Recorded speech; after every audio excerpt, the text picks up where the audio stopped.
वंदे पुरुषोत्तमं वंदे पुरुषोत्तमं वंदे पुरुषोत्तम। आलोचना प्रसंगे उपस्थित सभी दादा माँ को मेरा रानंदी जय गुरु। आलोचना प्रसंगे सप्तम खंड का निर्वाचित अंश पाठ करने के लिए मैं श्रद्धेय श्री सुरता को अनुरोध करता हूँ। जय गुरु। आलोचना प्रसंगे सप्तम खंड, डेट 29th January 1946, পেজ 49-50। প্রফুল্ল: আচ্ছা, ভবিষ্যতের সম্বন্ধে না ভাবা সত্ত্বেও যদি সে অসুস্থ বা অকর্মণ্য হয়ে পড়ে, তখন তো সে অন্যের কাছে ভার হয়ে পড়বে। प्रफुल्ल दास इसी ठाकुर जी से कहने लगे, अच्छा, भविष्य के बारे में न सोचने के बावजूद अगर वो बीमार या अकर्मण्य हो पड़ता है, तब तो वो दूसरे के निकट एक बोझा बन जाएगा। সিসি ঠাকুর: তার জীবন সৈনিকের মতো, সে তো মৃত্যুর জন্য প্রস্তুত, সে তো নিজেকে দিয়ে দিয়েছে, তাই সন্ন্যাসী নিজের শ্রাদ্ধ নিজে করে নেয়। सीसी ठाकुर जी इस बात पर कहने लगे, उसका जीवन सैनिक की तरह है, वो तो मृत्यु के लिए प्रस्तुत है, वो तो खुद को दे ही चुका है, इसीलिए सन्यासी अपना श्राद्ध खुद ही कर लेता है। সে যদি অসুস্থ বা অকর্মণ্য হয়ে পড়ে, সে কারো কাছে কিছু প্রত্যাশা করবে না।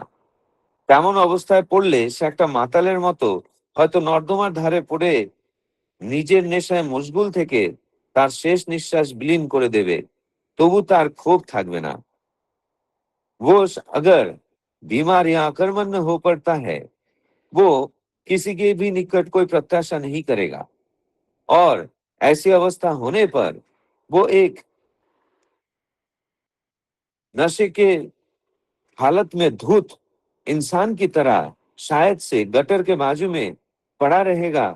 अपनी नशे में उन्मत्त होकर वो अपने आखिरी सांस को विलीन कर देगा, लेकिन फिर भी उसको कोई ক্ষোভ नहीं रहेगा। আবার তার জন্য হয়তো রাজাধিরাজের মতো সুব্যবস্থাও হতে পারে, কিন্তু কোনো প্রত্যাশা সে রাখবে না।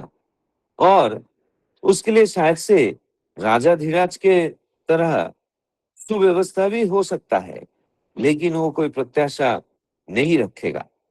প্রফুল্ল: আপনি সৈনিকের কথা বলছিলেন, সে মরে গেল তো তার পরিবারের ভার সরকার নেয়, কিন্তু আমাদের কোনো কর্মী মরে গেলে তার পরিবার বর্গের ভার যদি আপনি নেন, তাহলে তো তার জীবনের উদ্দেশ্য ব্যাহত হয়ে গেল। যা সে চাইতো না তেমন ভাবে বোঝা চাপিয়ে দিল। प्रफुल्लदा ठाकुर जी से कहने लगे, आपने सैनिक के बारे में बात की, वो मर जाने पर तो उसका परिवार का भार सरकार लेती है, लेकिन हमारे किसी कर्मी मर जाने पर उसके परिवार वर्ग का भार अगर आप लेते हैं, तब तो उसके जीवन का उद्देश्य व्याहत हो गया। वो जो नहीं चाहता है उस तरह से वो बोझा डालकर चला गया।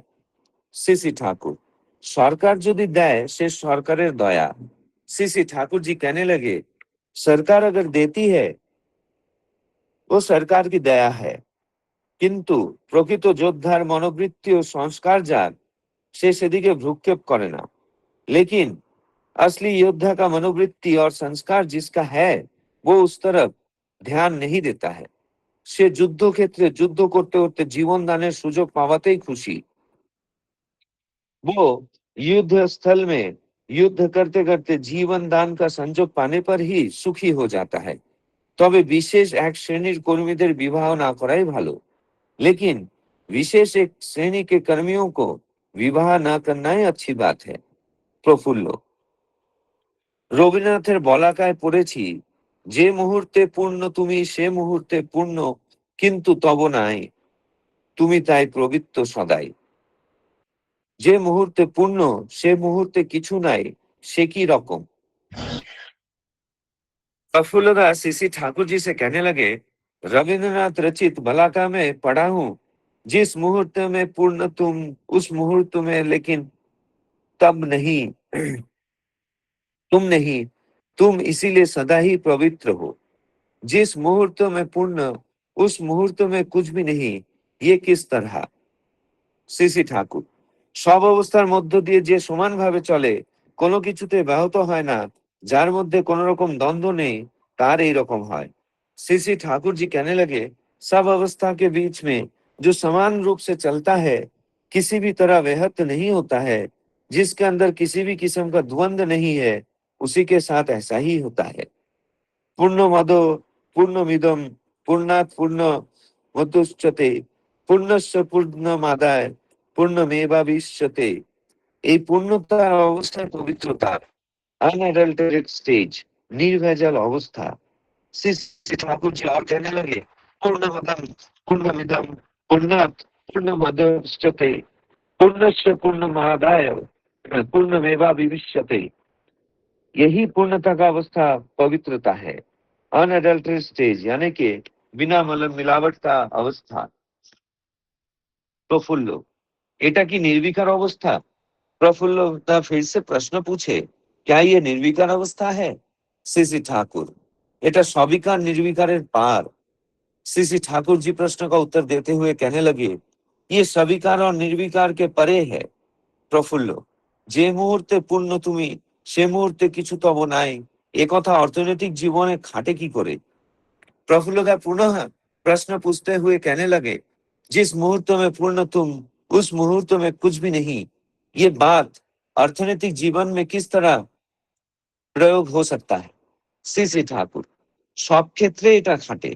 অর্থগত ক্ষেত্রে এটার মানে হলো এই যে তোমার অযুত ঐশ্বর্য থাকতে পারে, কিন্তু সেটা সকলের জীবন বৃদ্ধির জন্য। श्री श्री ठाकुर जी प्रश्न का पुनः उत्तर देते हुए कहने लगे, ये सभी क्षेत्र में प्रयोगशील है। अर्थगत क्षेत्र में इसका मतलब ये है कि तुम्हारा अजूत ऐश्वर्य रह सकता है, लेकिन वो सभी के जीवन वृद्धि के लिए, তার এক কণাও তোমার প্রবৃত্তির জন্য নয়, তোমার ভ্রান্ত স্বার্থের জন্য নয়। उसका एक कण भी तुम्हारे प्रवृत्ति के लिए नहीं, तुम्हारे भ्रांत स्वार्थ के लिए नहीं। जय गुरु। जय गुरु। सद्य श्रोता बहुत सुंदर भाव से, अत्यंत निपुणता का साथ और बहुत स्पष्ट भाव से आलोचना प्रसंगों का निर्वाचित अंश पाठ किए हैं और उनको हिंदी में अनुवाद करके बताया है। श्रोता प्रतिदिन आलोचना प्रसंगों का बंगाली टू हिंदी ट्रांसलेशन करके ऑडियो क्लिप भेजते हैं। श्रोता श्रोता का इस महान कार्य के लिए मैं श्रोता को सभी दादामा के तरफ से बहुत बहुत धन्यवाद ज्ञापन करता हूँ। आज का जो विषय वस्तु है वो मैं संक्षेप में बता देता हूँ। इस प्रसंग में श्री श्री ठाकुर जी ने त्याग, समर्पण, पूर्णता और निस्वार्थ जीवन की भावनाओं को समझाया। सच्चा सन्यासी या कर्मयोगी भविष्य की चिंता नहीं करता। वो अपने जीवन को एक सैनिक का तरह मानता है जो हर परिस्थिति और मृत्यु के लिए तैयार रहता है। यदि वो बीमार या असमर्थ भी हो जाए तो दूसरे से कोई अपेक्षा नहीं रखता और पूर्ण समर्पण तथा संतोष के साथ जीवन व्यतीत करता है। वास्तविक योद्धा की लक्ष्य किसी पुरस्कार या सहायता की आशा नहीं, बल्कि अपने आदर्शों के लिए स्वयं को अर्पित करना होता है। कुछ विशेष प्रकार के कार्यकर्ताओं के लिए अविवाहित रहना अधिक उपयुक्त बताया गया है, ताकि वो पूरी तरह से अपने उद्देश्य में समर्पित रह सके। पूर्णता यानी कि परफेक्शन और पवित्रता के विषय में श्री श्री ठाकुर जी कहते हैं कि जो व्यक्ति सभी परिस्थिति में समान रहता है, किसी द्वंद्व या आसक्ति से बंधा नहीं होता, वही पूर्णता की अवस्था को प्राप्त करता है। वही अवस्था वास्तविक रूप से पवित्रता है। आर्थिक जीवन में इस सिद्धांत का अर्थ है कि व्यक्ति के पास कितना भी धन संपद हो, उसे वो समाज और सबके विकास के साधन के रूप में देखे। उसमें से कुछ भी अपने स्वार्थों, वासनाओं या भ्रमित इच्छाओं की पूर्ति के लिए ना रखे। सच्ची पूर्णता का अर्थ है संपत्ति का स्वामित्व नहीं, बल्कि उसका लोक मंगल के लिए उपयोग। ये है आज का विषय वस्तु का सारांश। अभी इस विषय वस्तु के ऊपर आलोचना करने के लिए पहले मैं श्रद्धेय श्री प्रकाश दा को अनुरोध करूंगा 7 मिनट आलोचना करें। दादा आपका समय रहेगा 6:43 तक। जय गुरु। जय गुरु दादा। वंदे पुरुषोत्तम, वंदे पुरुषोत्तम, वंदे। आज का जो विषय वस्तु है उसमें बेसिकली प्रफुल्ल दा ये पूछ रहे हैं कि सच्चा जो एकनिष्ठ कर्मी है वो कैसे होता है, वो जानने की कोशिश करते हैं आज के कन्वर्सेशन के थ्रू। एक एकनिष्ठ कर्मी कैसा होना चाहिए।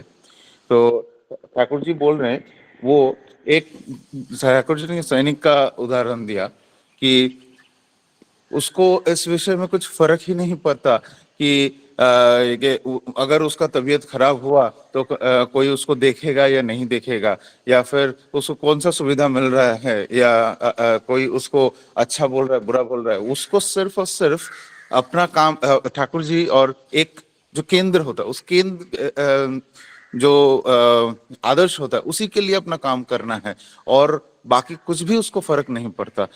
यहाँ पे हम अब हमारे जो फ्रीडम फाइटर्स थे उनका भी एग्जांपल ले सकते हैं। उनको किसी भी हाल पे सिर्फ और सिर्फ हमें स्वाधीनता दिलाने का ही एकमात्र उनका उद्देश्य था। उनको ये फर्क नहीं पड़ता कि उनको कोई कुछ अच्छा बोल रहा है, किसी को कोई उनको उनके लिए कुछ और बड़े बड़े स्मारक बना रहे हैं, उनको इस सब में कुछ फर्क नहीं पड़ता था।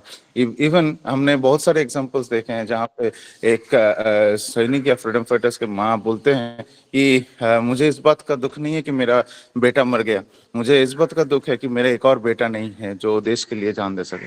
तो ऐसे जो इस तरह से ऐसा जो मनोभाव है जी, एक केंद्र के लिए, एक सोर्स के लिए और ठाकुर जी के लिए एक निष्ठ होकर अगर काम करना है, यही एक प्रकृत कर्मी का जो ये है भाव है, वैसा होना चाहिए। वो ऐसा होता है, ठाकुर जी बोलते भी हैं ऐसा ही होता है।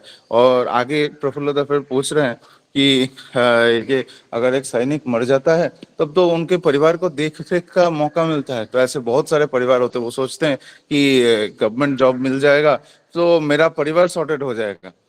तो ऐसा भी तो मनोभाव हो, क्या वो हमारे जो कर्मी हैं उनके भाव में भी ऐसा आता है क्या कि ठाकुर जी के काम करेंगे तो हमारा परिवार का सब लोग आनंद में रहेंगे। तो वही फिर से ठाकुर जी बोल रहे हैं कि जो एकनिष्ठ कर्मी है उसको फर्क ही नहीं पड़ता। फिर से अगर परिवार को ध्यान में देख रहा है, को दे रहा है कोई, तो अच्छा है। अगर नहीं भी दे रहा है तो भी उनको कोई इशू नहीं है। वो सिर्फ और सिर्फ जो ये है सोर्स है ठाकुर जी है, उन्हीं की सेवा करने के लिए जुटे रहते हैं। हमारे दलिदा हैं, आप सबको पता होगा, मंदिर में उनका रिसेंटली एक एक्सीडेंट हुआ है और थोड़ा एक पैर में चोट आई है, वो टूट गया है, ऑपरेशन भी हुआ है। उनको ये बात का कोई टेंशन नहीं है कि उनको क्या कैसा ट्रीटमेंट हो रहा है, कहाँ पे ट्रीटमेंट हो रहा है, वो कितने दिन में सुस्त होंगे। उनको हर दिन एक ही चिंता आता है कि मैं ठाकुर जी का काम किस तरह से करूंगा और कब करूंगा। उनको हम हजार बार समझा के भी नहीं होता है कि उनको पहले रेस्ट लेना है, अच्छे से स्वस्थ होना, अपने शरीर पे ध्यान देना है। उनको सिर्फ वो समझ ही नहीं आता, उनको सिर्फ समझ आता है कि ठाकुर जी का काम करना है। तो ये सब एग्जाम्पल से हम समझ सकते हैं। आगे जो प्रफुल्लता उस और भी पूछ रहे हैं कि ये पूर्णता अपूर्णता का जो बात पूछे ये प्रफुल्लता, तो यहाँ पे ठाकुर जी बोल रहे पूर्ण इंसान वही है जो सभी सभी स्थिति में समान तरीके से चलते हैं। ज्यादातर हम लोग क्या करते हैं, जब हमारा स्थिति अच्छा रहता है, जैसा कि मतलब जब बुरा रहता है कि हमारा कुछ परिवार में अशांति चल रहा है या फिर कुछ तरीके से हम लोग अच्छे शांत नहीं है, आनंद में नहीं है, उस वक्त हम ठाकुर जी के पास आते हैं कि ठाकुर जी मेरा टाइम अच्छा नहीं जा रहा है, आपको पकड़ेंगे तो शायद मैं और अच्छे से जी पाऊंगा। तो ज्यादातर हर जगह पे आप देखोगे किसी को मन में अगर कुछ दुख है, कुछ प्रॉब्लम है, परिवार में दुख है, तब वो ठाकुर जी के पास आता है। समान तरीके से नहीं, जब आनंद रहता है जीवन में तब भूल जाता है, तब सोचता है मैं ही सब कुछ हूँ इस जगत में, मैं ही सबसे बड़ा हूँ। तो ये जो भाव है ये भाव नहीं है। पूर्ण इंसान जो होगा उनको ये सारे सभी जो स्थिति है, सभी स्थिति में वो समान तरीके से चलेगा। उनको कुछ फर्क नहीं पड़ेगा कि मेरा स्थिति अभी अच्छा है बुरा है। हर परिस्थिति में उसका एक ही उद्देश्य होगा कि मेरा जो आदर्श है, ठाकुर जी ने जो पथ दिखाया है, जिस पथ में चलने को बोला है, मैं उसी पथ में निर्विकार होकर चलूंगा। कोई मेरा स्थिति मेरा कुछ विकार नहीं कर सकता, मुझे इधर से उधर टला नहीं सकता। आगे अर्थ ये प्रफुल्ल और भी पूछते हैं कि ये अर्थनैतिक जीवन में ये में भी इसका प्रयोग होता है कि ये इस चीज का एप्लीकेशन है कि नहीं। तो फिर से बोलते हैं हाँ, ये सारी, ठाकुर जी बोलते हैं सारे क्षेत्र में चलता है। और इसका एक बहुत बड़ा एग्जाम्पल है, अगर हम सुने हैं कभी कि राजा हरिश्चंद्र, जिन्होंने, जो राजा थे और पूरे उनके सारे प्रजा का समस्त धन जो है उन्हीं के पास, उन्हीं के जो ये है अर्थव्यवस्था है उसके अंडर में ही आता था। बट फिर भी उसमें से एक पैसा वो नहीं लेते थे। वो बोलते थे ये सारा का सारा पैसा मेरे प्रजा के कल्याण के लिए है, और वो खुद काम करते थे, श्रम करते थे, और उसमें से जो उपार्जन करते थे उसमें से वो खाना खाते थे। तो ठाकुर जी बोलते हैं कि हम लोग हर दिन हम लोग आपसे सोचे कि सुबह उठ के बोलते हैं आपने हमें सब कुछ दिया। इष्ट विधि के टाइम पे भी बोलते हैं कि हमने जो भी कमाया, जो भी मिला हमें ठाकुर श्री ठाकुर आपसे ही मिला है। और वो बात हम लोग बेमालूम भूल जाते हैं जब हाथ में पैसा आता है, अच्छा खासा नाम आता है, तो सब कुछ भूल जाते हैं। हमें हमेशा याद रखना है कि ठाकुर जी ने हमें अगर कुछ दिया है तो वो हमारे प्रवृत्ति के लिए नहीं। हम अपने जब पैसा आया तो अच्छे से हम लोग कहीं जाके पार्टी किया, एंजॉय किया उसको, और हमारे प्रवृत्ति के ऊपर खर्चा किया, बड़ा एक महल ले लिया, बड़ा गाड़ी ले लिया। ये नहीं, हमारा जो भी है, जो भी पूंजी है, उस चीज को हमको ये ठाकुर जी के काम पे और परिवेश के दूसरों के काम पे लगाना है, ताकि मेरा पूरा आसपास का पूरा जो जगत है सबको लेके मैं आगे बढ़ पाऊं। यही ठाकुर जी बोल रहे हैं, यही एक पूर्ण इंसान का जो लक्ष्य है। वो कोई भी परिस्थिति हो, आज अर्थनैतिक हो या फिर नॉर्मल हर दिन का जो परिस्थिति रहता है, हर चीज में वो समान तरीके से चलेगा, आदर्श को लेके चलेगा और ठाकुर जी को सामने लेके ही चलेगा। इतना ही कह के मैं अपना वाणी को विराम देता हूँ। जय गुरु। जय गुरु। सदैव सुप्रकाश भाई ने बहुत सुंदर भाव से विषय वस्तु को आलोचना की है। सुप्रकाश दा ने बहुत सुंदर एग्जाम्पल दिया, दोलुईदा का एग्जाम्पल दिया, राजा हरिश्चंद्र को एग्जाम्पल दिया, और इस एग्जाम्पल से ये इस विषय वस्तु को बहुत सुंदर भाव से समझा जा सकता है। बहुत अच्छा लगा दादा आपका आलोचना। अभी आलोचना को आगे बढ़ाते हुए मैं श्रद्धेय श्री विभूति भूषण जानादा, जो कि ठाकुर जी का जाजक है, उनको अनुरोध करूंगा 10 मिनट आलोचना करने के लिए। दादा आपका टाइम रहेगा 6:53 तक। जय गुरु।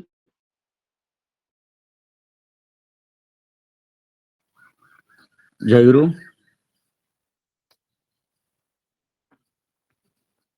जय सभी को गुरु जय दादा, गुरु। आवाज आ आलोचना। रहा है दादा? हाँ, आवाज आ रहा है दादा। आज का जो विषय विषय वस्तु है वहां पे मुझे जो समझ पे आया है, अभी सुंदर भाव से श्रद्धेय सूरज दा, उसके साथ साथ हमारा सुप्रकाश दा ने भी, और आप भी बहुत सुंदर भाव से वो एक्सप्लेन कर चुके हैं।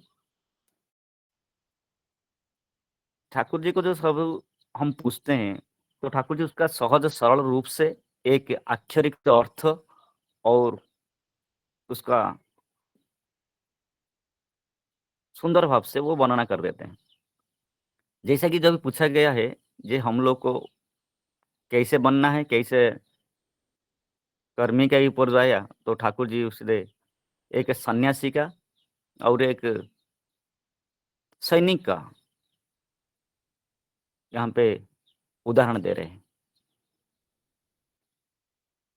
सचमुच हम लोग को अगर सन्यास बन के गुरु को अगर लाभ करना है, माथे पर लेना है, या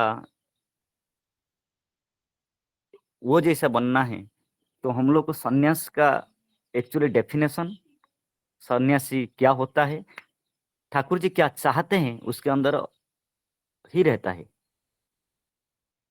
सत्यानुश्रम हम पढ़े हैं, सन्यास का जो डेफिनेशन है, आदर्श में मन को जो सम्यक प्रकार से न्यस्त करते हैं उनका नाम होता है सन्यास। आदर्श में मन को जो सम्यक प्रकार से न्यस्त करते हैं, जो मेरा आइडल है, जो मेरा जीवन का आदर्श है, उसको तन मन काय मन वाक्य से जो मेरा मन है उसको सम्यक रूप से मैं सरेंडर करूंगा, आत्मसमर्पण करूंगा, तभी मैं सन्यास बन पाऊंगा। सन्यास का जो स्टेज होता है, मनुष्य जन्म में 4 का स्टेज रहते हैं। जो प्रथम में हम लोग को सबको पता रहता है, हमारा ब्रह्मचर्य स्टेज। दूसरा होता है हमारा गृहस्थ स्टेज। तीसरा होता है हमारा वानप्रस्थ। चौथा होता है सन्यास। सप्तम में आदर्श में जो न्यस्त रहते हैं उसको ही संन्यास बोलते हैं। ये सत मतलब ठाकुर जी अति सुंदर भाव से वही सत्यानुसरण में व्याख्या दिए है 88 पेज में। आदर्श में जो निर्विघ्न को भल अच्छा बुरा सोचने के बजाय आदर्श में ब्रैकेट में लिखा है सत्य, जो ब्रैकेट सत्य में यानी ब्रैकेट में लिखा है फिर अंदर से गुरु के प्रति मन को न्यस्त करता है, निर्विघ्न में वो सफल लाभ करता है। यानी सत्य मतलब वो होते हैं मेरा गुरु, मेरा आदर्श, मेरा इष्ट, मेरा आचार्य, वही होते हैं। तो ये सत्य के प्रति मेरा मन जब न्यस्त होता है वो संन्यास होते हैं। जैसा कि हम लोग सुने थे, ब्रह्मचर्य हो गया, गृहस्थ हो गया, वानप्रस्थ हो गया, संन्यास।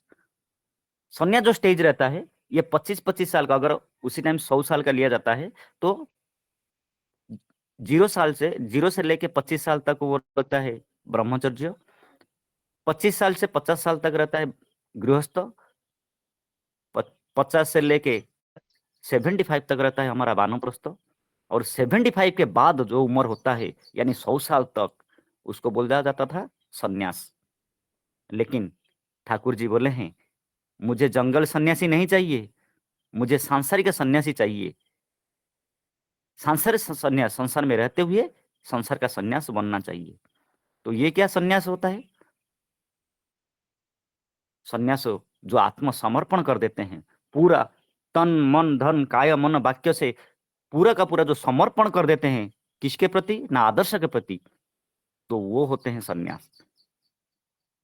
सन्यास होने के बाद आदर्श हम लोग को क्या करते हैं? जिसको हम आदर्श मानते हैं, जिसको गुरु मानते हैं, जिसको इष्ट मानते हैं, जिसको आचार्य मानते हैं, वो क्या करते हैं? ठाकुर जी अति सुंदर भाव से बोले हैं idol means who enrich the past, enliven the present and enlighten the future.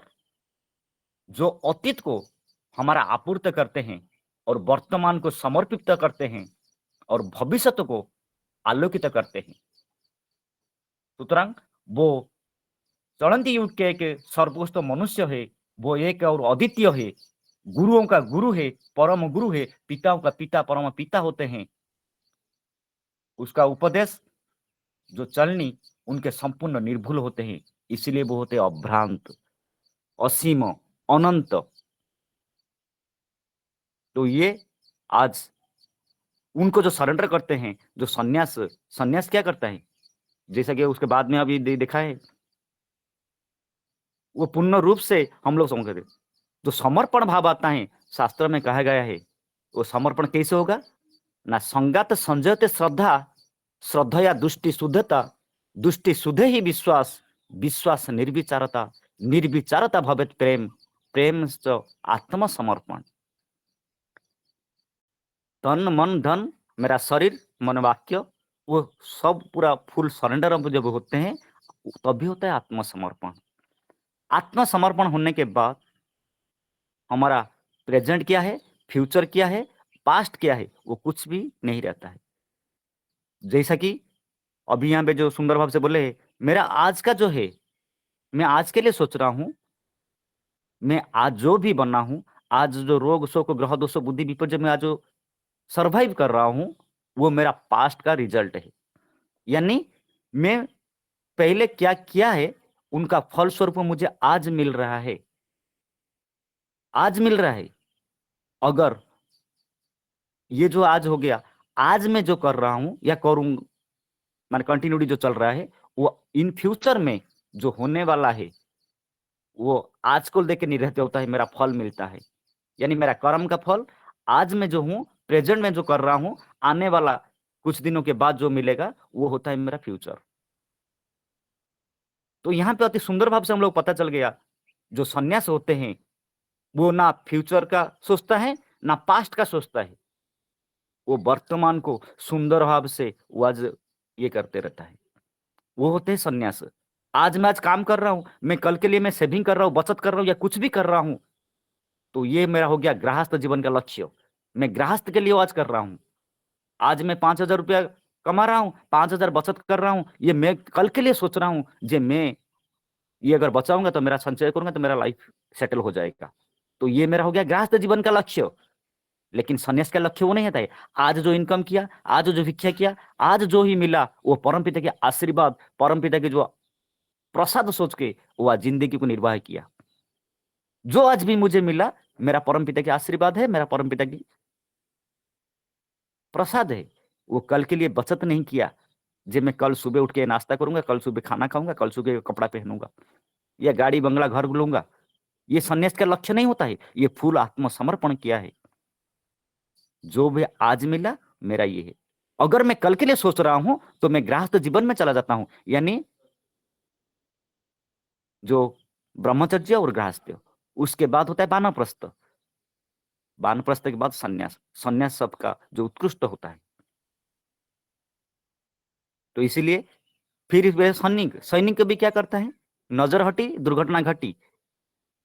अगर हम लोग 24 आवर भारत माता को रक्षा करने के लिए या मेरा धरती को रक्षा करने के लिए वो तन मन धन काय मन वाक्य से उधर अलर्ट रहता है, पूरा सजग रहता है। अगर मैं यहाँ पे कुछ हो जाता है तो मेरा देश को हो, मेरा जो जिम्मेदारी जो मिला है वो जिम्मेदारी मेरा ये हो जाता है। लेकिन आज मैं यहाँ पे एक शिष्य के हिसाब से तन मन धन जो दे दिया हूं, मैं फुल अलर्ट रहूंगा, चिर चेतन रहूंगा। तभी मैं मेरा गुरु को, मेरा आदर्श को, मेरा भगवान को मैं उपभोग कर पाऊंगा। और सुंदर भाव से बोले, अगर समुद्र से अगर एक भी बूंद पानी लेके आते हैं तो समुद्र कभी खाली नहीं हो जाता है। वो गढ़ा हमेशा इतना ही भरते रहता है। तो ये जो पुण्य मदम पुण्यमिदम पुण्य मुदचिते पुण्यस्य पुण्यमादाय पुण्यमेवावशिष्यते, वो पुण्य रहता है। वो पुण्य से हम लोग कितना भी लेके आएंगे, कितना भी मिल जाएंगे तो हम लोग भी पुण्य हो जाते हैं। प्रथमा का जो चंद्र, जो मून, द्वितीय का जो चंद्र, तृतीय का, चतुर्थी का, पंचमी का, ऐसा बढ़ते बढ़ते बढ़ते बढ़ते वो धीरे धीरे धीरे धीरे धीरे क्या होता है, हमेशा पुण्य होता है। फिर वो अंश विशेष होता है, फिर पुण्य होते हैं। तो हमारा जो उतार चढ़ाव, रोग शोक ग्रह दोष बुद्धि दुख, दिन राति सुख दुख, ये सब जो चल रहा है उनको लेके अगर होते हैं तो सजग रहना है। और उसके साथ साथ हम लोग सैनिक का जैसा ये करना है। पिंड का बात हुआ था, समय तो ये है। तो आज पिंड वो क्या करते हैं, जिस दिन दीक्षा लेता है, द्वितीय जन्म लेता है, वो अतीत के लिए, पूर्व के लिए, फ्यूचर के लिए वो भूल जाता है। उसी दिन वो जिस दिन दीक्षा लिया वो फुल सरेंडर किया और ये जो आत्मा, ये जो पिंड वो दान दे देते हैं। तो उसके भी लिए भी संन्यास का आपने सुना रहेगा, जाना रहेगा। वो कभी कीचड़ में भी मर जाए, नाली में भी कुछ भी होके वो चल जाए, फिर भी वो परम धाम गति प्राप्त होता है। क्यों ना, ये फुल सरेंडर आत्मसमर्पण किया है।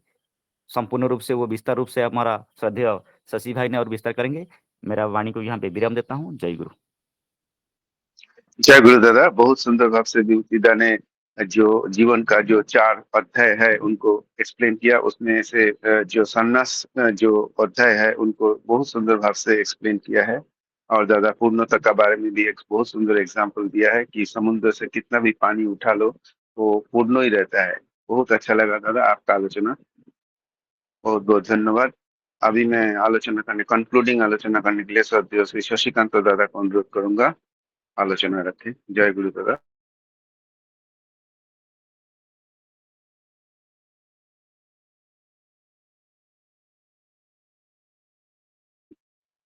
जय गुरु। उमा भगवत दा हैंड रेस किया है दादा, आपको अब बाद में लेंगे, पहले सुशीला का आलोचना हो जाए। जय गुरु।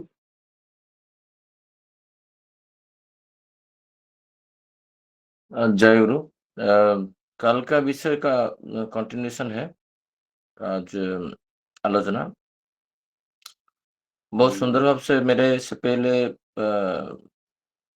विभूतिदा ठाकुर जी का कर्मी है, जाजक कर्मी है, वो आलोचना रख रहे थे और सुप्रकाश दा बहुत वास्तविक उदाहरण देके आलोचना रखे। और सोमनाथ दा ब्रीफिंग बहुत सुंदर भाव से कर देते हैं, जिस विषय वस्तु समझने के लिए प्रॉब्लम नहीं होता।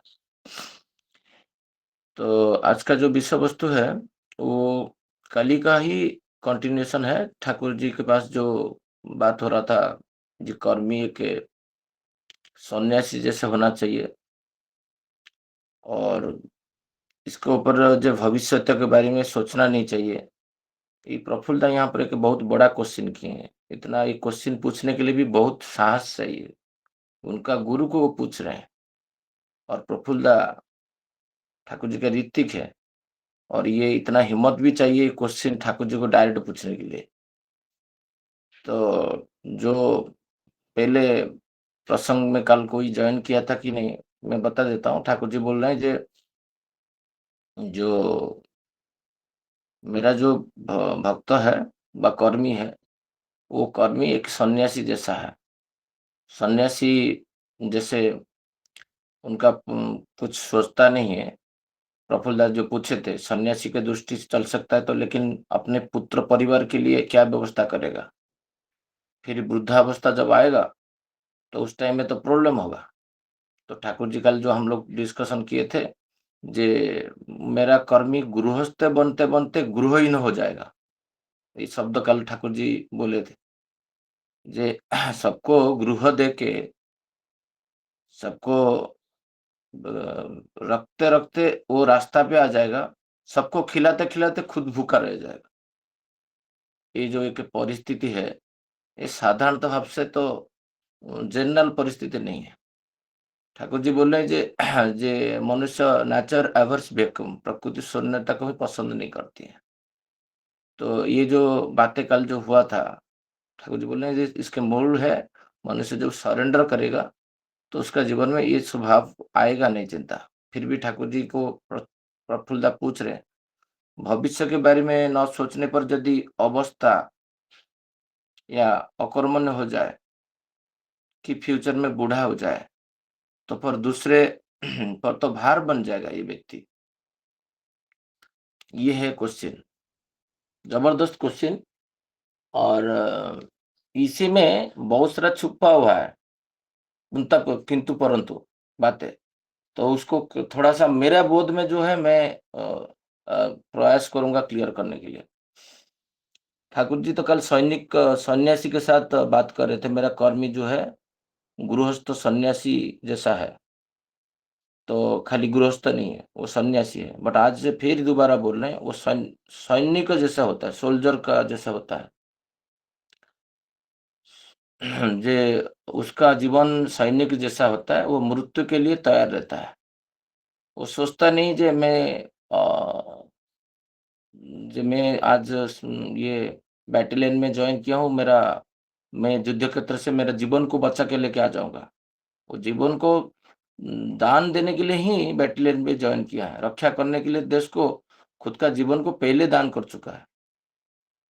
तो स्वयं को समर्पित वो कर चुका है, जो सन्यासी होता है। ठाकुर जी यहाँ पर जो बातें किए हैं, जे यदि वो अवस्था व अकर्मण्य हो जाए तो किसी से कुछ उपेक्षा नहीं करेगा, और इसी स्थिति में किसी माध्यम से व्यक्ति की तरह, वो ठाकुर जी बोल रहे हैं जे वो राजा महाराज जैसे अवस्था ही हो सकता है, बट उसका वो उपेक्षा नहीं करता है।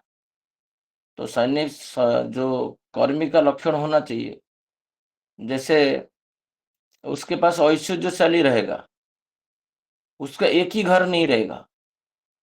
जो व्यक्ति मंगल का दिग में जाएगा, जो ठाकुर जी बोल रहे हैं ना, जी मेरा ऋतिक दादा जो है, मैं जिसको ऋतिक चयन किया हूं, उसका हर गांव में घर रहेगा। मैं नहीं बोल रहा हूं, ठाकुर जी बोल रहे हैं। जो वो लोकोपाली होके उठेगा तो ऑटोमेटिक ऐश्वर्यशाली रहेगा, बट वो ऐश्वर्य में उसका कोई स्वार्थ नहीं रहता है, वो उसको यूज नहीं करता है। आज मैं देखता हूँ, जब पुणे जाता हूँ तो एक भद्र व्यक्ति का घर पे गया, तो वो बोले, मैं बोला ये रूम किसका है?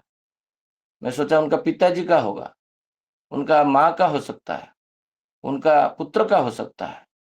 बोले नहीं, एक ऋतिक दादा के लिए घर बनाया हूं। आश्चर्य लगा मुझे, क्योंकि केस स्टडी तो मुझे मिलता नहीं था। जो ठाकुर जी बोले हैं, बट कहाँ है? ठाकुर जी बोले हैं, और वो केस स्टडी कहाँ है? मुझे तो दिख नहीं रहा है। 2026 में, 1946 में बोले थे। और वो ऋतिक दादा और कोई नहीं है, हमारा यहाँ पर ज्वाइन किए हैं श्रद्धेय लंकर दा है। बहुत आनंद लगा देख के एक स्टोरी को, जो ये व्यक्ति शायद प्रेम के माध्यम से बहुत सारे लोग को टच किए हैं, जिसके वजह से उनके लिए घर कोई बना दिया है। तो ये जो बातें मैं कर रहा हूं, तो क्या वो घर उनका है? नहीं है, बट बना हुआ है उनके लिए। उनका खाना पीने का दूसरा कोई सोचेगा। उनका परिवार को एक व्यक्ति आए थे, जब अभी 2-3 साल पहले उसके बाद बिंकिद आए थे, उनके साथ आए थे एक व्यक्ति दुष्मत भाई भुवनेश्वर से। मैं तो प्रैक्टिकल एग्जांपल देता हूं, क्योंकि मुझे थियोरिटिकल बुक्स में मुझे आनंद नहीं मिलता है। मैं देखता हूं, ढूंढता हूं ठाकुर जी का बात कहां पर हो रहा है, मुझे नहीं मिलता तो बेचैन लगता है मुझे। तो मैंने इनको पूछा, तुम्हारा छोटा बेटा है, मेरा बेटा से 1 साल 2 साल छोटा है, मुझे भाई बहुत रिलेशन अच्छा है, तो अभी तो तुम्हारे घर पे कोई नहीं है, तो स्कूल कौन लेके जाता है? स्कूल दूर है, तुम तो 1 महीना से इधर घूम रहे हो विंकिता के साथ ना। मेरा बच्चे को छोड़ने के लिए कैलेंडर बना हुआ है, शशिकांत दा आज लेंगे, सोमनाथ दा कल लेंगे, मनोरंजन दा परसों लेंगे। ऐसे लोग गुरु भाई आके कैलेंडर बना दिए, जो हमको गाड़ी में लेके छोड़ के फिर लेके आएंगे। ये बातें श्री ठाकुर जी बोलना चाहते हैं। फ्यूचर में रखोगे नहीं, ये नहीं बोले हैं, जो तुम पैसा रखोगे तो तुम सन्यासी नहीं होगे, तो देन फिर तो रामदेव बाबा सन्यासी नहीं दे बोला जाएगा, करोड़ों का मालिक है। आप ठाकुर जी आइडल को समझने के लिए ब्रेन चाहिए, अभी ब्रेन नहीं है। जो धन मंगल कार्य में लगेगा, उसको संचय करने में प्रॉब्लम क्या है? बट लोभासक्त तो मनुष्य हो जाता है, सुबह बोलता है मैं काम और लोभ जीती बस, बट लोभ का ऊपर कंट्रोल नहीं रहता है। एक व्यक्ति रिटायर्ड है, कल मैं प्रज्ञा को बोल रहा था, उनका अर्घ्य प्रस्तुति का जो annual statement income tax filing हो रहा है, वो 5 लाख रुपया दिए साल का। एक साल नहीं दिए, हर साल देते जा रहे हैं। एक ऋतिक दादा, मैं नाम नहीं लूंगा, कल मैं बात कर रहा था, और मुझे इतना इंस्पिरेशन मिला वो ऋतिक दादा से।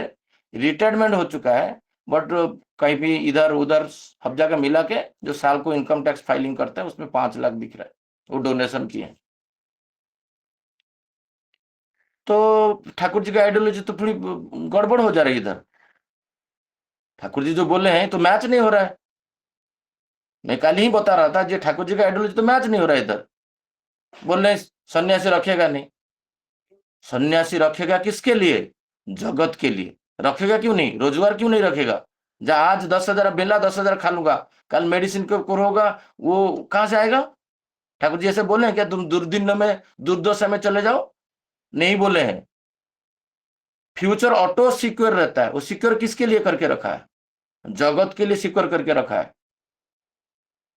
वो व्यक्ति आज बिना रोजगार में नौकरी चला गया है, 60 ईयर के बाद। एक ऋतिक दादा हर जगह में, कहीं पे 5,000, कहीं पे 10,000, कहीं पे ये, कहीं पे किसी को दूसरा कुछ दे दिया, कोई विपद में पड़ा है उसको 5,000 दे दिया, किसी का शादी नहीं हो रहा है उसको 2,000 दे दिया। कहां से देगा? वस्तु जो होता है, संचय जो होता है, संरक्षण जो होता है, एक वैशिष्ट है नारी का, उसका पत्नी का एक वैशिष्ट है संरक्षण, सुप्रजन संरक्षित करता है लोक कल्याण के लिए। कॉन्फ्लिक्ट होता है, लोग घर भर छोड़ देते हैं, काम धंधा नहीं करते हैं, बोलते हैं आज जितना काम करूंगा उतना आज खाऊंगा, कल के लिए सोचूंगा ना। ये भ्रांति है, ये विकृति है। फॉर यंग मास बोल रहा हूं, ये भ्रांति है, ये विकृति है। ठाकुर जी का आइडियोलॉजी पढ़ लिया, बस फिर साइंटिस्ट का नौकरी छोड़ के, उधर छोड़ के, मैं देखा हूँ उड़ीसा में कितना सारा हुआ है। देवघर गए और 6 महीना रुके, और इसके बाद फिर जब आप परम पूज्य पाद श्री आचार्य देव बोलते हैं तुम जाओ दूसरा जनमंगल कार्यक्रम में रहोगे, तुम्हारा पत्नी के साथ तुम गांव में रहो। नहीं नहीं दादा, मैं सब कुछ छोड़ चुका हूँ, मेरा 4 लाख का 5 लाख का जॉब छोड़ के इधर आया हूँ, मैं कैसे जाऊंगा? दिस इज नॉट सन्यासी, जो अभी विभूतिदा बोल रहे थे। सम्यक रूप से न्यस्त करना। सत ब्रैकेटेड क्या है ना, गुरु के प्रति। गुरु कौन है? पुरुषोत्तम का आवर्तन काल में आचार्य ही इष्ट है। तो आचार्य देव बोले तुम गृहस्थ करो, जाओ गांव में वहां पर काम करो। नहीं, मैं सब कुछ छोड़ के सन्यास होने के लिए इधर आया हूं। गुरु के प्रति सम्यक निष्ठ हुआ? नहीं हुआ। तो ये व्यक्ति का तो विकृति है। तो यही कॉन्सेप्चुअल क्लियर जब तक नहीं होगा, खाली पढ़ने से तो नहीं होगा। बोल रहे मैं ठाकुर जी का ओरिजिनल पढ़ूंगा, कुछ कुछ गुरु भाई मुझे बोलते हैं मैं ओरिजिनल पढ़ के आज बाइबल और कुरान और त्रिपिटक और गीता, आज जितना वार हो रहा है यही धर्मग्रंथ के वजह से हो रहा है। जितना धर्मग्रंथ लिखा हुआ है वो धर्मग्रंथ को विकृत रास्ता में जिहाद का अर्थ क्या होता था? दुर्बलता को नष्ट करना, मनुष्य के अंदर जो सड़ रिपु है उसको नष्ट करना। बट उसको तो गाला काट देता है जिहाद के नाम पे। हमसे बड़ा जिहादी दुनिया में कोई नहीं है। ठाकुर जी फास्ट बोल रहे हैं दुर्बलता के विरुद्ध तो युद्ध करो, जो जोधा हो। जोधा मतलब क्या? धर्म जोधा। धर्म जोधा मतलब जिहादी। श्री श्री ठाकुर अनुकूल का जितना भी रीति कर्म सब जिहादी है। सबका अमंगल, दुख, कष्ट, दुर्दशा, विपद आपद सबको नष्ट करने के लिए उनका यात्रा है। बट ये बुक को सत्यानुसार पहला बनी मैं सोच के हाथ में खड़गा लेके चला जाऊंगा तो सबको मारने के लिए, जी तुम दुर्बल हो, मैं तुमको, तुम बचने का कोई आवश्यकता नहीं, तुम ठाकुर अनुकूल को मानते नहीं हो, पुरुषोत्तम का वर्तमान, तुम काफिर हो, तो क्या होगा? वही अवस्था सब आजकल हुआ है। सेकंड में जो ठाकुर जी को पूछा जा रहा है, प्रफुल्लदा पूछ रहे हैं, बहुत बड़ा क्वेश्चन पूछ रहे हैं। हिम्मत भी चाहिए, इतना सहज नहीं है क्वेश्चन पूछना। जे पर सैनिक के बात पर जो कंपेयर कर रहे हैं, ठाकुर जी को चैलेंजिंग प्रफुल्लदा कर रहे हैं। प्रफुल्लदा क्या बोल रहे हैं? जिस सैनिक का जो मृत्यु हो जाता है उसका परिवार को रक्षा करने के लिए गवर्नमेंट का स्कीम रहता है, पेंशन मिलता है उसका बीबी को कि उसका पुत्र को। बट आपका जो आश्रम में जो कर्मी रहते हैं उन मर जाएंगे तो उनका भार आप ही लो। ये वाणी मैं सोच रहा हूं सारे कर्मी लोग का ग्रुप में ये आज का डालना चाहिए जी। ये बहुत इंपॉर्टेंट क्वेश्चन, ये बहुत डीपी वर्ग में आता है। लेकिन हमारे किसी कार्यकर्ता का मर जाने पर यदि आप उसका परिवार का भार लो, चैलेंज करें यहाँ पर ईश्वर को, प्रफुल्लदा जो आप ही लेना पड़ेगा आपको, उसका परिवार बचेगा कैसे? तो लेंगे तो मैं, आप जो बोलते हो मैं सब कुछ करवा सकता हूं उनके द्वारा, क्योंकि उनका इंश्योरेंस तुम ले रहे हो, आप ले रहे हो। सॉरी, आपका जीवन का उनका इंश्योरेंस कैसे बचेगा, उसका घर का कैसे इंश्योर होगा, तो आप दायित्व लीजिए। पूछ पाएंगे अभी जाके जे आचार्य देव को, जो मेरे घर संसार का दायित्व आप लीजिए, मैं आपका काम करूंगा। बट प्रफुल्लदा बहुत साहस करके पूछे, और जुग पुरुषोत्तम कहीं पे बैकफुट में नहीं गए हैं लाइफ में। और यहाँ पर अब जो पढ़ोगे, यहाँ पर थोड़ा मैं डिस्क्लेमर देता हूं, यहाँ पर ठाकुर जी आंसर नहीं दिए। यहीं पे ठाकुर जी आंसर देना बंद कर दिए। आप पढ़ो, मैं पढ़ता हूं, आप समझ जाओगे ठाकुर जी आंसर दिए कि नहीं दिए। सरकार यदि देती है तो वो सरकार की दया है, यहां पर बोले हैं ये सरकार का दया है। लेकिन जिसके भीतर वास्तविक योद्धा की मनोवृत्ति और संस्कार है वो उसके प्रति ध्यान नहीं देता है। देयर इज नो कंडीशनल, जे मेरा पत्नी को पेंशन मिलेगा, मैं कारगिल वार का जो कमांडर है आगे जो खड़ा है कभी नहीं सोचता होगा एक सेकेंड के लिए, एक पल के लिए, उसका एक आदिम है मैं भारतवर्ष को रक्षा करूंगा, यही ध्यान में वो गया है उधर। ठाकुर जी यहाँ पर बोल रहे जो कुछ मिल रहा है वो सरकार का दया है, वो मनमूर्ति में वो नहीं गया है। पर युद्धभूमि में लड़ते लड़ते जीवन अर्पित करने का अवसर पाकर सुखी होता है। यही जो आलोक में छोटा छोटा कीड़ा आके घास देखे कभी नहीं सोचे मेरा प्राण चले, आनंदित तो होता है, उसमें प्राण चला जाता है। ये जो ठाकुर जी बोल रहे हैं ना, उसके अंदर वो समर्पित इतना है, वो सोचता नहीं परिवार कैसे बचेगा। यहां पर जो सेकंड वाला पार्ट का आंसर नहीं दिए हैं। देखो क्या लिखा हुआ है, हाँ, विशेष श्रेणी कर्मकर्ता के लिए विवाह नहीं करना चाहिए, पैसिव हो गए ठाकुर। मैं लेता हूं दायित्व, बोले ठाकुर जी बोल दिए हैं जे उनका दया है सरकार का, तो मेरा भी दया आपके प्रति है।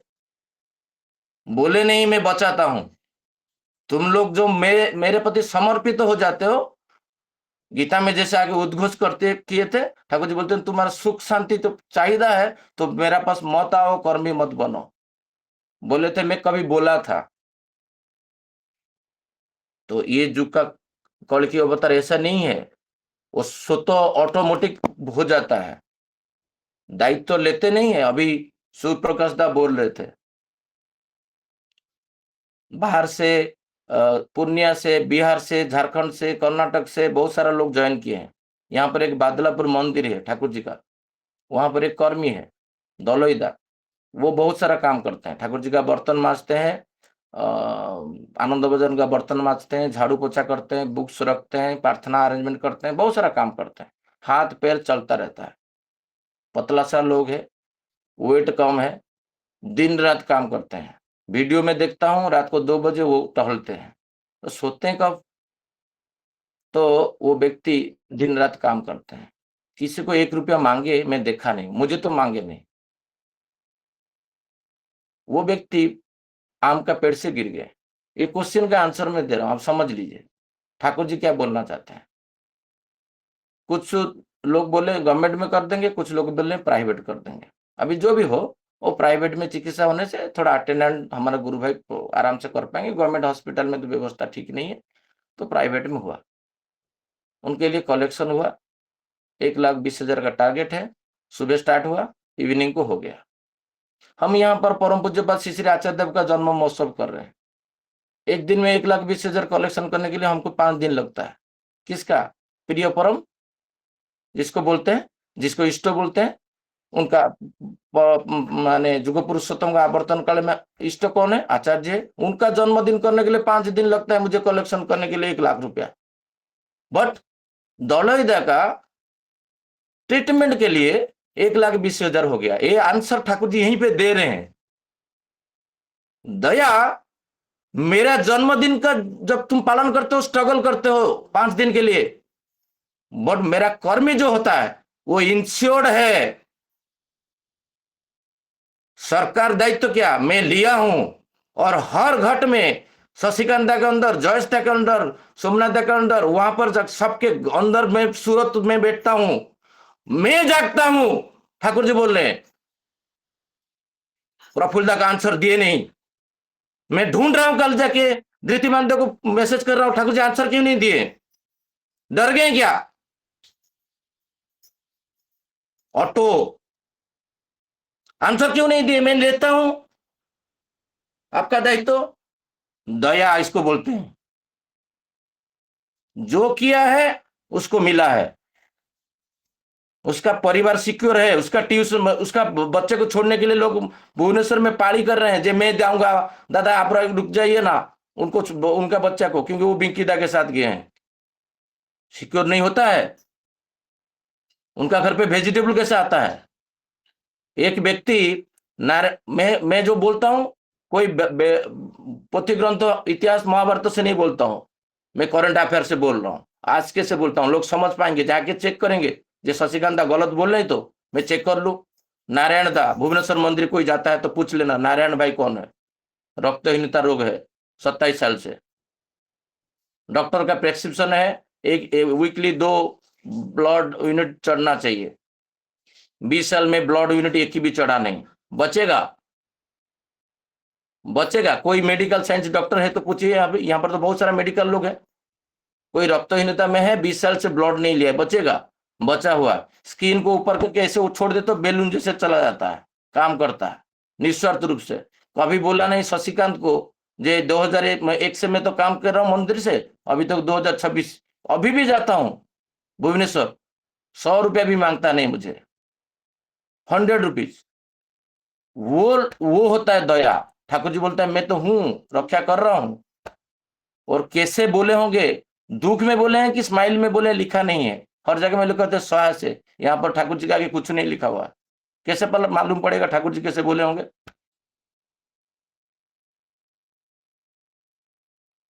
ये बातें ठाकुर जी बोल रहे हैं। जे काम नहीं करना है, फिक्स डिपॉजिट नहीं मानना है, एनपीएस में नहीं रखना है, कि प्रोविडेंट फंड में नहीं रखना है, ये अधर्म है, ये सब नहीं है, ये सब भ्रांति है। पीएफ फंड में परम पूज्यपाद दादा वर्तमान आचार्य के पिताजी जब बैंगलोर मंदिर हो रहा था 2014 दिसंबर सितंबर नहीं अगस्त महीना में बोल रहे हैं, उस टाइम के बात है, जे 2023 में कुछ 2013 में कुछ बातें कुछ यंग मास को बोले, जो तुम्हारा जो पीएफ फंड है, भविष्य निधि बोलते हैं इसको हिंदी में, भविष्य निधि क्यों रखा हुआ है भविष्य निधि में? जब ईश्वर होते हैं, ईश्वर का प्रतिष्ठा करने के लिए ये निधि फंड है, रखोगे नहीं, कौन मना किया है? इतना ही बोले।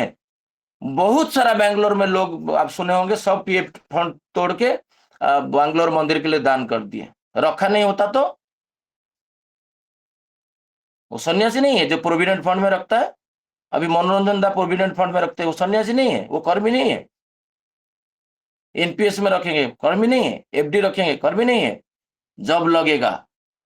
जब लगेगा सर्वस्व में दे दूंगा, जीवन तुम्हारा है, रखूंगा नहीं तो दूंगा क्या?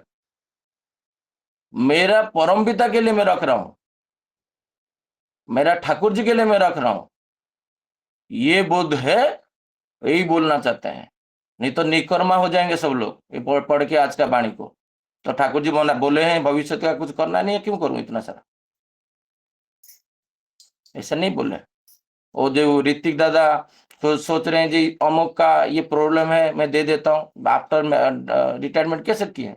वही दादा को मैं फोन किया, जी आप कैसे कर पा रहे हो, आपका तो सैलरी नहीं है।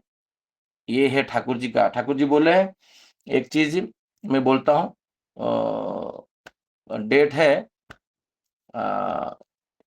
आलोचना प्रसंग वॉल्यूम 2 13 दिसंबर 1941, पूरा कंट्रोवर्शियल स्टेटमेंट। ठाकुर जी बोल रहे हैं जो व्यक्ति है वो सेविंग करेगा, इंटेलेक्चुअल वर्कर, बुद्धिमान कर्मी, डिवोटेड वर्कर, निष्ठावान कर्मी, सेल्फलेस वर्कर, निस्वार्थ कर्मी, पेन सेकिंग वर्कर, परिश्रमी कर्मी, एफिशिएंट वर्कर, दक्ष कर्मी। कर्मी का ये सब रहेगा, intelligent, devoted, selfless, painstaking, efficient. ये सब है कर्मी का लक्षण। मई सर्वाणी कर्माणि संन्यस्तमा चेतसा निराश निर्मम भूता मध्यस्व विगत जरा। ठाकुर जी बोले ये होना चाहिए मोटो।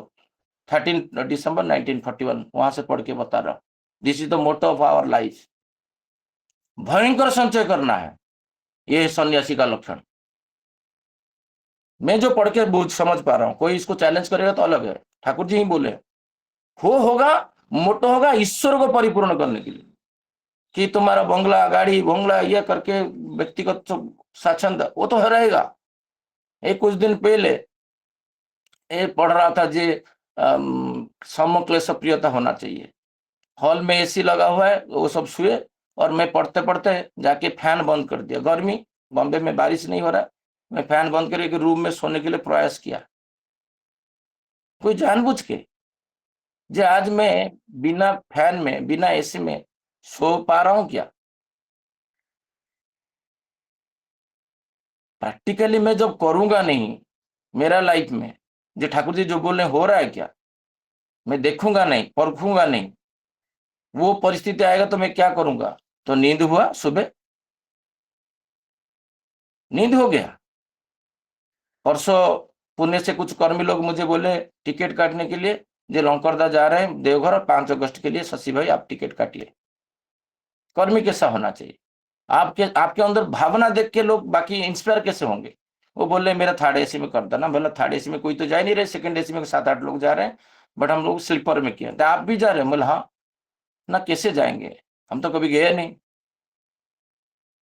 बोले तुम जिसके पास जा रहे हो ना, तुम जिसके पास जा रहे हो, किसके पास जा रहे हो? श्री श्री ठाकुर अनुकूल दर्शन करने के लिए।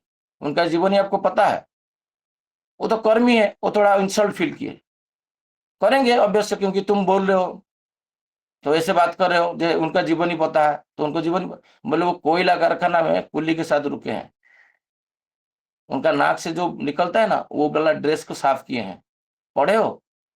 सतीश चंद्र जोरदार लिखे हैं, पढ़ो। जो पढ़ते हो ना रोम कांप जाता है। वो है हमारा, हमारा ऊपर से तो और कोई है जीवन में। और हम सोच रहे हैं कि हम थर्ड एसी में जा नहीं पा रहे हैं। अरे वो कुली कुली के साथ तुम रह सकते हो, कोयला कारखाना में रह सकते हो, वही अवस्था में एक बार डालो ना। तो फिर वो बोले तुम शिफ्ट होके बॉम्बे शिफ्ट होके पुणे आ जाइए, हमको इंस्पायरेशन करोगे। मैं यहीं पे बैठ के सबको इंस्पायरेशन करता हूँ, पुणे के जाने की क्या जरूरत है ना, मैं स्लीपर में टिकट कर लूंगा दादा। लोकपाली होना पड़ेगा, ऐसे कर्मी नहीं बन जाओगे। खोखला हो सब लोग, जो देखेंगे तुम्हारे लिए घर बनाएंगे, बनाएंगे नहीं, लोग के लिए बना दिए हैं ऑलरेडी। खाना पीना मैं देखता हूँ लंकोरदा के लिए ओला बुक कर देते हैं लोग, दादा आपको प्लेन होगा, आप नॉर्मल में सर्वस्व बनोगे। ठाकुर जी जो बोल रहे हैं ना, जो एक चीज बोल रहे हैं, ठाकुर जी को जो पूछा जा रहा है, जी रविंद्रनाथ का, जिस क्षण तुम पूर्ण हो, ये तो बहुत चमत्कार चीज है। जिस क्षण तुम पूर्ण हो उसी क्षण तुम्हारा कुछ भी नहीं रहता, इसलिए तुम सदा पवित्र रहते हो। इसका मतलब श्री श्री ठाकुर जी बोलते हैं पूर्ण का पूर्णता होता है, सब कुछ का वो अधीश्वर है। वो थे चाणक्य।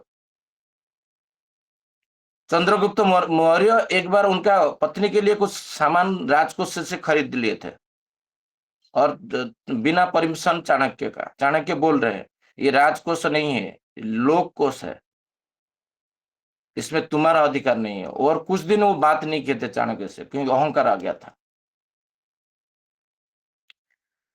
जिसका परमिशन लेके शिवाजी रामदास, श्री सामत रामदास का परमिशन लेके करते थे, अधीश्वर है महाराष्ट्र का, इंडिया का अधीश्वर थे रामदास, नॉट शिवाजी। पूरा भारतवर्ष का अधीश्वर थे चाणक्य, चंद्रगुप्त नहीं थे। एक दिन ठाकुर जी जो बोल रहे हैं ना, जे उनका भी कुछ अधिकार नहीं रहता है। ये सुन के तो पागलपन लगता है। ठाकुर जी का आइडियोलॉजी समझ में नहीं आता है कभी कभी। अरे अंबानी का संपत्ति के ऊपर अंबानी का अधिकार नहीं है, ये कैसे हो सकता है? इष्ट ही, वो चरम सीमा में इष्ट ही उनका अधिकार है, वही चाणक्य बोले हैं। ईश्वर ही अधिकार अधिकार अधिकार उन्हीं के पास है। एक व्यक्ति आ रहा है और चाणक्य के साथ, ठाकुर जी ये स्टोरी बोले हैं, मैं नहीं बोल रहा हूँ, ये ऑलरेडी हम कहीं 4th की 50 वॉल्यूम में पढ़े थे। और वो व्यक्ति रात को चाणक्य महाराज कुछ लिख रहे हैं कैंडल में, और तो उसको बुझा देता है, और वो व्यक्ति और एक कैंडल लगा देता है। कैंडल मतलब जो दिया होता है दैट टाइम, तो वो दिया लगा देता है। एंड वो व्यक्ति बोलते हैं जी ये दिया को आप बुझा के ये दिया क्यों लगाए? तो आप सुनिए ठाकुर जी का जो क्यों पसंद करते थे चाणक्य को, ठाकुर जी चाणक्य के बारे में इतना क्यों बोले हैं आलोचना प्रसंग में। ये छोटा उदाहरण से आपको पता चल जाएगा जो अधिकार किसका होता है। वो बोल रहे हैं ये जो दिया था, मैं अभी राज कार्य कर रहा था, आप जो मेरे साथ अभी बात करोगे पर्सनल बात करोगे, ये जो दिया में जो तेल है ये मेरा पर्सनल है, और ये दिया का जो तेल है वो राज को चंद्रगुप्त मौर्य दिया है। हमारा जीवन में ऐसे होता है, कर्मी का जीवन में अधिकार उनका भी नहीं है। अभी जो पूर्णता के बारे में बोल रहे थे, समय तो हो चुका है, उसको एक्सप्लेन करने के लिए बहुत टाइम लगेगा। लास्ट पुण्य मद पुण्य विदम पुण्य पुण्यमुच्यते पुण्य से पुण्य मदाय पुण्य वशिष्यते, मैं वहां पर जा ही नहीं रहा हूं। ये होता है, तुम्हारा अधिकार भी नहीं है राज पर्सनल काम में राजकोष को खर्चा करना। ये होता है आइडियोलॉजी, ये होता है कर्मी का लक्षण। वो बेस्ट कर्मी थे चाणक्य, एक गुरु थे, आचार्य थे। तो वही ठाकुर जी बोल रहे हैं। तो वास्तविक जब उदाहरण हमारा लाइफ में आंखों में नहीं आएगा, तो हम ठाकुर जी का बातों को समझने के लिए हमारा ब्रेन हमको रीबर्थ लेना पड़ेगा, बार बार, 1000 साल बार। तो हमको कर्मी उनको तृप्ति करने के लिए हमको काम करना पड़ेगा, हमको दिखाने के लिए नहीं, कोई पद पदवी के लिए नहीं। अंधेरा कोठरी में पत्नी के साथ में कर्मी। कल अभी टाइम हो चुका है, 25 हो चुका है। मैं मेरा बात को शायद यहाँ पर रुक देना सही रहेगा। सबको जय गुरु। जय गुरु दादा, बहुत सुंदर भाव से शशिकांत दादा ने कंक्लूडिंग आलोचना किए है। बहुत बहुत धन्यवाद दादा। अभी आलोचना प्रसंगों को यही समाप्त करते हैं। सभी दादा माँ को जय गुरु। जय गुरु दादा। सभी दादा को जय गुरु। सभी दादा जय गुरु। जय गुरु माँ। जय गुरु जय गुरु जय गुरु। सभी दादा माँ को जय गुरु श्रीलंका जय गुरु। जय गुरु सभी दादा